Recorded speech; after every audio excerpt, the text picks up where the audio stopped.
You're underrated. Well, Very underrated. Way down. All right, You should guys. be like 4th or 5th.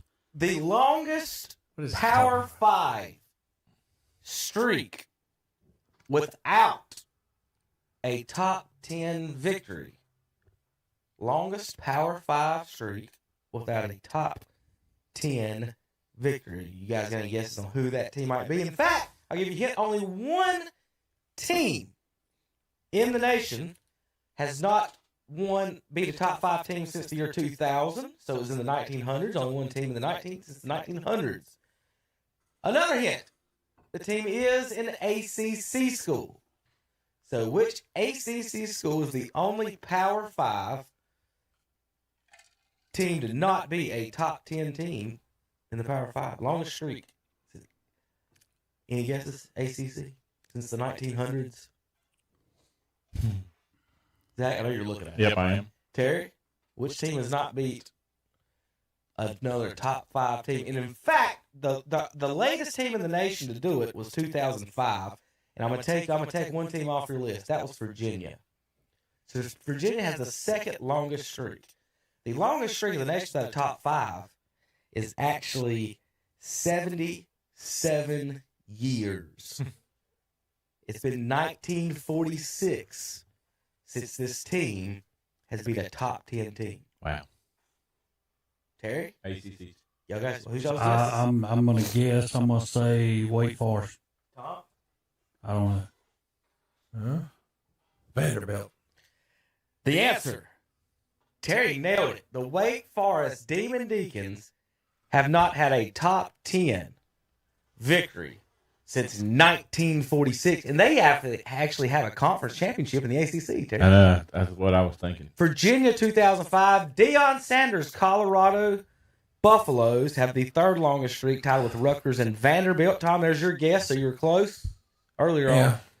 Vanderbilt. 2007, Maryland 2007, and Kansas 2008. But the only team not to beat a top 10 team in the 2000s, or even since 19. Think of That this. Vanderbilt team 2 might from the have been ACC, 2 from the Big Ten. Charlie Choo Choo Justice on the opposite side of Carolina, maybe. Wake Forest, say. Vanderbilt, that might have been the Jay Cutler. Is that the Jay Cutler years? Well, that's the only year they ever won a game, so I mean, maybe. I'm not sure. I think they beat Florida that year. Did they? I think. No, it couldn't have been because I think Florida won the national title in 2007. Shedeur Sanders is expected to make $3.8 million this season. He had 1.7 before the TCU game and got 2.5 after that in endorsement. Panthers should just wait to get him next year. That's before Joe Burrow made his contract extension. That was going to be $3 million more than Joe Burrow's base. So if you want to know where some of that money is, Caleb Williams' dad said they're not going to come out. They don't like who has the number one pick. Well, nobody said you're going to be the number one pick. First of all, did they? Shedeur Sanders maybe. Yeah, Travis Hunter maybe. And also, you never know about Drake May and these other guys. So that's where they were going on the money wise with that. Let's see if I got any more college football news and notes before we get into our picks. Terry, what was our records last week?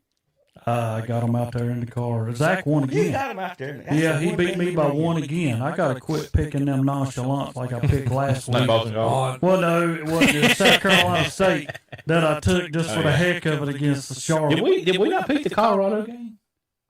No, we didn't. I don't think we did. Because they popped up, and I'm like, how did we miss that one? I don't even know how we missed it. We looked on the thing. I know we did. I was like, how did we miss Zach that? won again by We 1. were picking spreads. What the spread Well, was yeah. like 15 or something. It might have been. And just Well, my whole dealing behind that is Deion. Don't get me wrong. I hope the best for him. I hope he wins. He's going to be a Cowboys coach in 2 years. Oh, good God. Man. He is. You mark my words. There's no way. Vanderbilt, if you're just wondering, for you football nerds out there, Vanderbilt defeated you said it was a top 5 or top 10? Top 10 from the Power 5. Versus number 6 South Carolina on October 20th, 2007. They defeated them at South Carolina 17-6. So here's a little audio from Utah, a Utah podcast. I know we don't get out there too much. and they're talking about the Colorado Buffaloes. Come on. And this is him Quit talking doing about this. before. Go ahead, Zach. Facebook group. Oh, hold on. Oh, gotta hit that button. There we go. Dude, I should have looked it up to credit you, but they posted what the tickets are going for at Colorado. Yeah, I Did saw. you look at that? Hundreds of dollars. Just the single game tickets. like $580 a ticket Yeah. to watch Arizona. The range between games, of course, but like their opening game, the range is between like $500 and $1,000 for a single ticket. If you're Wow. a Colorado fan listening, I'll just give you some advice. Don't buy those tickets now. Wait a little bit, because when you guys are 0-6, the tickets are going to be really, really inexpensive. What has Sanders done? What has he done that would prove to be number 3 in the quarterback stacked conference that's coming up? Yeah, he played at a JUCO with his daddy. Oh yeah. Well, that aged real well, didn't it? Y'all already know them words. He just went ballistic last week. If y'all watched the game, What has Sanders done? Oh my goodness. he threw some good balls, y'all. I'm serious. Oh, he played well. But I mean, you're also he's a talking about a stud. TCU team that didn't have their quarterback. He's gone. So you're talking about somebody else, and knowing that TCU gives up tons of points. They said that quarterback last year was a starter for the season, and he got hurt. And the other guy came in and took him to the national championship. So should have been pretty decent. Lordy.